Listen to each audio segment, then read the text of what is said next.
Welcome. Today we are learning about rotational motion, which is chapter 7 from the textbook College Physics, this beautiful pink thing. So let's jump in.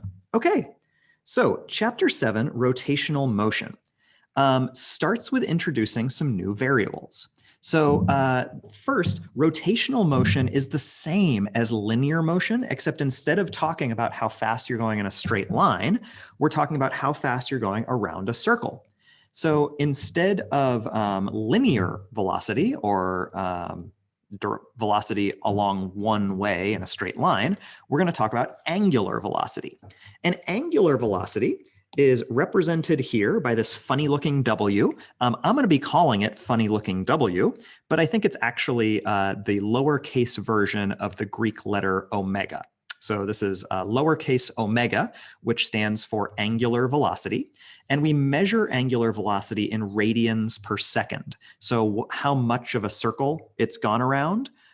2 pi, remember, would be one entire circle. So the number of radians per second, if it's gone 1 pi, it would have gone halfway around the circle. 2 pi radians is equal to 360 degrees, which is equal to 1 circle.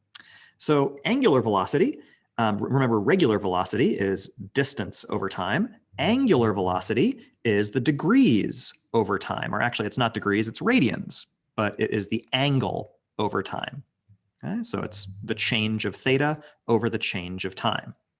Now, if I wanted to turn angular velocity into linear velocity, I could say that linear velocity, v, equals angular velocity, funny looking w, times r. What this means is the further out you are, the faster your velocity is. So if you are on a fixed circle, like a merry-go-round, you want to be further out to be going at a faster linear velocity. You can see that both of these points on this CD are moving at the same angular speed. They're both doing the same number of rotations per second, but the one that's further out has a greater linear speed. So if you want a really extreme merry-go-round, you got to take that outside horse. Yeah, rock and roll as you're on the merry-go-round going around. Yeah. If you're less extreme, like my 3-year-old daughter, you want to take one of those nice inside horses, not going quite as fast. Nice, calm merry-go-round on a small circle. Cool. So let's take a look at a stop and think. Which particle has an angular position 5 pi over 2? Ooh, okay, so this one is just a refresher on how we set our our coordinates for radians. So I'm going to do it off of this first one, part A. This first one would be 0 there, and then pi over 2, and then pi, and then 3 pi over 2, and then 4 pi, nope, sorry, not 4 pi, 2 pi, which is 4 pi over 2, and then 5 pi over 2. And I could also say 5 pi over 2 minus 2 pi is pi over 2. So that puts me up at this position right here. And that is conveniently letter A. So it would be A because that is the point that is at 5 pi over 2. Cool. So that's just like converting radians to degrees or thinking my way around a circle. Remember that point is 0, 0. So that's your starting point. Or sorry, it's not 0, 0. But it is the 0 point, the starting point for your unit circle. All right. 3 basic types of motion of a rigid body. So on our rigid body motion, if a object is just moving straight horizontally or in a straight line, I've been calling it linear motion, but we can also call it translational motion. It's moving purely translational. If the object is spinning, then we would call that rotational motion, where here it's going from this position to this position to this position, where it keeps spinning around in a circle. That's rotational around that fixed point. And then we have some combination motion where it is spinning. You notice the angle of this line keeps changing, and it's also moving horizontally and vertically, right? So it's got vertical motion, it's got horizontal motion, and it's got rotational motion. So it's kind of twisting as it moves. All right, let's introduce another new variable, which is alpha. It's lowercase alpha, which stands for angular acceleration. So angular acceleration is equal to the change of angular velocity over the change of time, or funny looking W over T. That's measured in radians per second squared, the same way that acceleration is measured in meters per second squared. It's radians per second. And then if I wanted to convert angular acceleration to translational acceleration, I could say that the acceleration in a straight line is equal to alpha times the radius. And so just comparing variables for us and thinking about these things. In the linear world, we talk about meters per second, and meters per second squared. That's x, v, and a. In the circular or rotational world, it would be theta, funny looking w, which I know is omega, and alpha. Okay, so these are like corollaries to each other straight across. Also corollaries to each other is if we make these equations. So these are the equations that you would find on your physics everything sheet. We're already familiar with these first three. They're the first three equations on your AP Physics equation sheet, this guy. And now there are three additional equations, but they match one-to-one for the previous equations. So if you look at these equations, you'll notice, wow, these are really similar because they're literally the exact same thing. I've just replaced every V with a funny looking W, so it's rotational, every A with an alpha, so it's rotational, and every D or X with a theta for the angle. So this equation is pretty much equal to that equation, except I've changed the variables. So now instead of talking about meters, I'm talking about radians. When I took my physics teacher credentialing test, I had actually never learned about rotational motion. I took physics in high school, I took physics in college. We just never got to rotational motion in any of my physics classes. So I got in and started taking that test, and I was like, ooh, this is going to be a problem because they're asking me about some stuff that like I have never studied. But I was able to work my way through it because every time I saw funny looking W, I noticed on the equation sheet that was given to me during the test, like, oh, that equation is familiar to me. It looks just like the velocity equation. So if I can just find something to sub in, I'm going to solve for funny looking W, which I think is similar to velocity, but it looks like it's in a circle. So I'll give my answer in degrees per second or radians per second. And that's kind of how I figured that out. All right. So the next big idea is torque. Torque is work in a circle, right? So work is force times distance. We've previously used the idea that work is equal to force times the change of distance. But torque is the same idea, but in a circular motion. And a lot of things, if you're pulling on them, like a lever, is a circular motion. It has a single pivot point, and then you rotate around that pivot point, making a circle. Torque is represented by this Greek letter again. I think it's tau.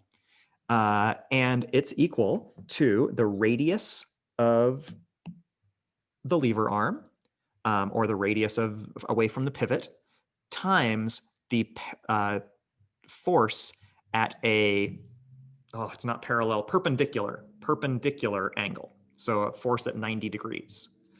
Or I could say it's the radius perpendicular times the force. So you could do it either way. Or if you happen to have the angle, it could be the radius times the force times the sine of theta. That turns the force into the perpendicular force, assuming you chose the right theta. If not, it would be cosine. So let's take a look. Here is an example showing the force, the angle, and the radius. So in this case, it's a wrench opening up a bolt or tightening a bolt. I guess it could be either way. But the force, you'll notice, is not shown perpendicular. The force is at an angle here. And because the force is going up at an angle, I'm going to have to create the perpendicular version of that force. So the perpendicular part that I want would be that line right there, right? Now, conveniently, if we look at this next one, that line that I was trying to figure out, this guy right here, is the perpendicular version of the force. It's also what we would call the y component or the x component, depending on your perspective, but it's the y component of the force. So if that was our angle, then we could say that this line right here is f sine of theta, right, which is equivalent to f perpendicular. Because, oh, sorry, it's not theta. They're using a different variable, but it's still for the angle. So this one, the opposite of that angle would be the sine of that angle, opposite over hypotenuse, and then the F is the total force. Now the parallel component, this part right here, I don't worry about at all, because if I'm pulling that way, I'm not spinning it, like I'm not twisting it around the pivot at all. I'm just pulling the wrench off the bolt. So that part does not, the parallel component does not contribute in any way to the torque. If there's only a parallel component, just completely ignore it. All right, now you could also do the same game in terms of the radius. So you could create, here's my original radius, and then I could do the perpendicular version of the radius based off of that line of action and that angle. But I find it a lot more sensical for me to think about doing the perpendicular version of the force. Okay, so let's go back up and we'll keep thinking about torque. So torque in opening a door. Ryan is trying to open a stuck door. You go ahead and persevere with that, Ryan. He pushes it at a point 0.75 meters from the hinges with a 240 Newton force directed 20 degrees away from being perpendicular to the door. Okay, I'm gonna have to sketch this one out because, let's see, 0.75, that is my radius, right? So I've got a door. Here's my door. I'm gonna draw it from a bird's eye view. That line is 0.75 meters, and then he's pushing it with 240 newtons of force 20 degrees away from perpendicular. Okay, so this is where I would want my force to be. That's my perpendicular line. But Ryan is pushing it here where that angle is 20 degrees, right? That angle in there, boom. There's a natural pivot point, the hinges. What torque does Ryan exert? How could he exert more torque? Okay, so there's my 20 degrees. And I know that he's putting in 240 newtons of torque, or sorry, newtons of force. Now, if I wanted to figure out this part, that's the force that I care about. That's the parallel, right? Force, sorry, perpendicular. That's the perpendicular force.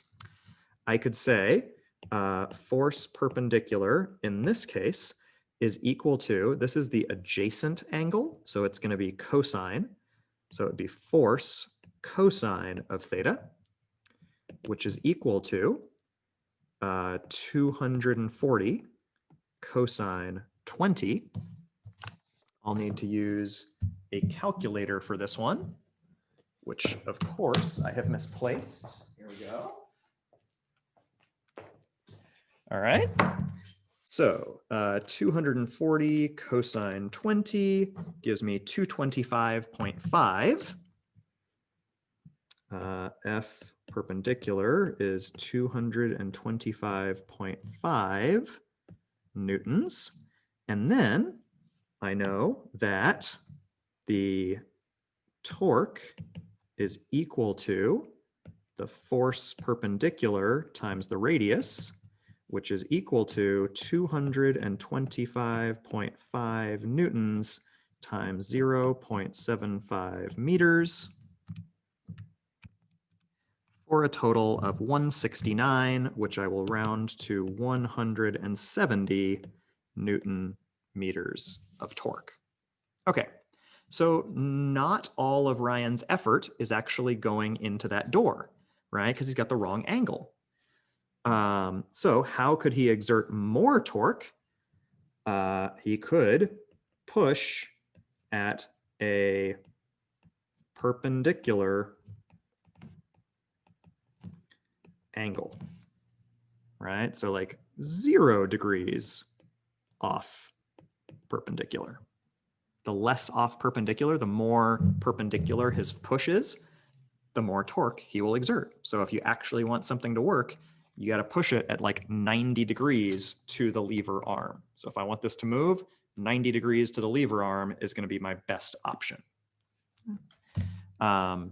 Which is equally true for most things, right? If I hit a baseball with a baseball bat, I want to hit it as close to horizontally 90 degrees as possible to make that sucker go out. I want to make sure that I maximize that distance. If I hit it off the very top of the bat, it'll go like flying up in the air and it'll be more like a foul tip. All right. Or hitting a soccer ball. If I kick the soccer ball, I want to be directly behind it and hit it straight off of it. If I miss it a little bit on the side, then this ball goes kind of like spinning out. Okay, so signs and strengths of the torque.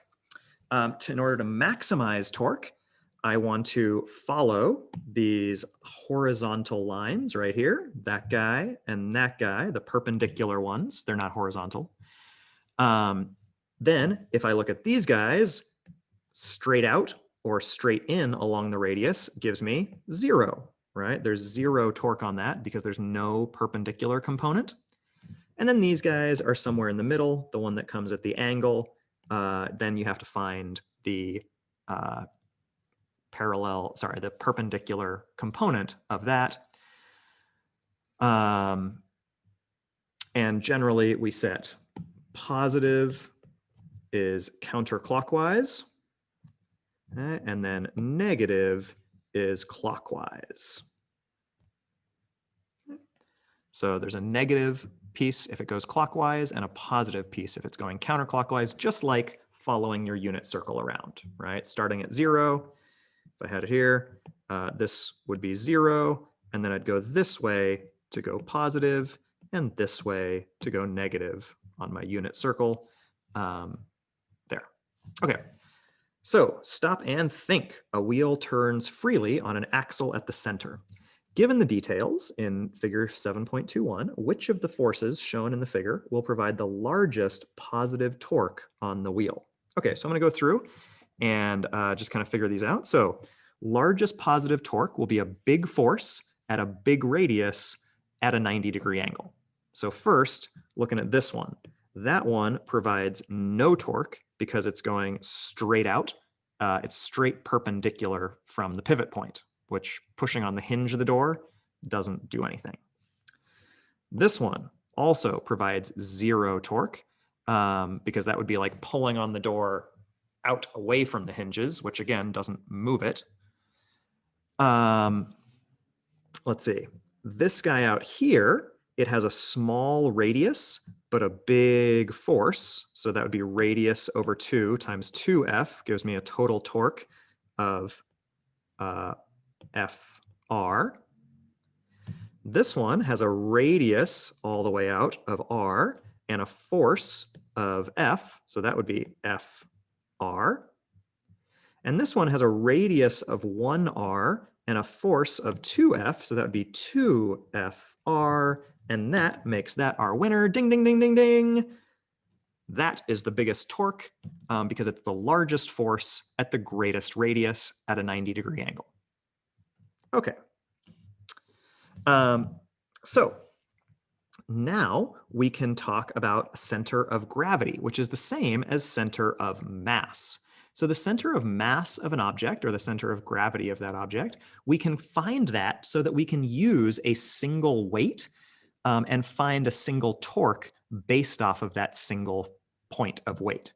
As you can see in this gymnast over here, the body is made up of lots and lots of particles, right? And we could treat all of those particles separately. We could say, okay, her arms are moving like this, her chest is moving like this, her hips are moving like this, her upper legs are moving like this, her lower legs are moving like this.